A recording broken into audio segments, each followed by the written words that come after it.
Françaises, Français, mes chers compatriotes, l'incendie de Notre-Dame de Paris a profondément atteint dans leur esprit, dans leur cœur, les Parisiens, les Français et le monde entier. Cette nuit, nous sommes entrés dans cette cathédrale qui est celle de tout un peuple et de son histoire millénaire. Le feu venait d'être vaincu, à peine. Les pompiers avaient arrêté l'incendie en prenant les risques les plus extrêmes. Et ils étaient là, autour de nous, avec leur chef, explorant les toitures dévastées. Ils avaient 20 ou 25 ans et venaient de tous les endroits de France, de tous les milieux. Mais ce que nous avons vu cette nuit, ensemble à Paris, c'est cette capacité de nous mobiliser, nous unir pour vaincre. Au cours de notre histoire, nous avons bâti des villes, des ports, des églises. Beaucoup ont brûlé ou ont été détruites par les guerres, les révolutions, les fautes des hommes. À chaque fois, nous les avons reconstruites. L'incendie de Notre-Dame nous rappelle que notre histoire ne s'arrête jamais, jamais. Et que nous aurons toujours des épreuves à surmonter. Que ce que nous croyons en quelque sorte indestructible peut aussi être atteint. Tout ce qui fait la France, matériel et spirituel et vivant, et pour cette raison même est fragile. Et nous ne devons pas l'oublier. Et c'est à nous, les Françaises et les Français d'aujourd'hui, qu'il revient d'assurer au long du temps cette grande continuité qui fait la nation française. Et c'est pour cela que ce soir, je voulais, de manière directe, m'adresser à vous, parce que c'est notre devoir aujourd'hui, et c'est celui qu'il nous faut avoir en tête, rien de moins.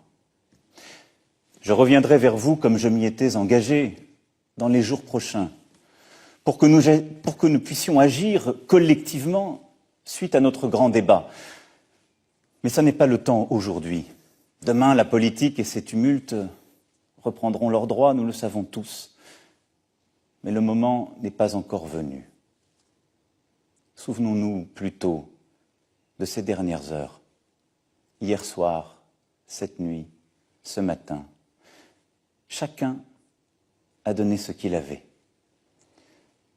Les pompiers ont combattu au péril de leur vie, avec héroïsme. Les policiers, les soignants étaient là, comme à chaque fois. Les Parisiens se sont réconfortés. Les Français ont tremblé, émus. Les étrangers ont pleuré. Les journalistes ont écrit, les écrivains ont rêvé, les photographes ont montré au monde ces images terribles. Des riches comme des moins riches ont donné de l'argent au fond. Chacun a donné ce qu'il a pu. Chacun à sa place, chacun dans son rôle. Et je vous le dis ce soir avec force, nous sommes ce peuple de bâtisseurs. Nous avons tant à reconstruire.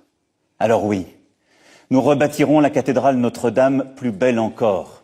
Et je veux que cela soit achevé d'ici 5 années. Nous le pouvons. Et là aussi, nous mobiliserons. Après le temps de l'épreuve, viendra celui de la réflexion, puis celui de l'action. Mais ne les mélangeons pas. Ne nous laissons pas prendre au piège de la hâte. J'entends, comme vous, je sais toutes les pressions. Je sais en quelque sorte l'espèce de fausse impatience qui voudrait qu'il faut réagir à chaque instant, pouvoir dire les annonces qui étaient prévues à telle date, comme si être à la tête d'un pays n'était qu'administrer des choses et pas être conscient de notre histoire, du temps, des femmes et des hommes. Je crois très profondément qu'il nous revient de changer cette catastrophe en occasion de devenir tous ensemble, en ayant profondément réfléchi à ce que nous avons été et à ce que nous avons à être, devenir meilleurs que nous ne le sommes.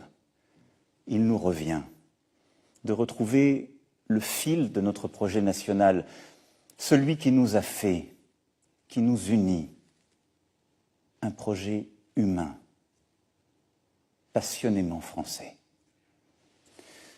Françaises, Français, et vous tous, étrangers qui aimez la France et qui aimez Paris, je veux vous dire ce soir que je partage votre douleur, mais je partage aussi votre espérance.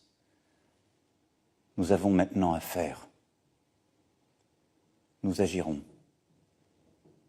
et nous réussirons. Vive la République et vive la France.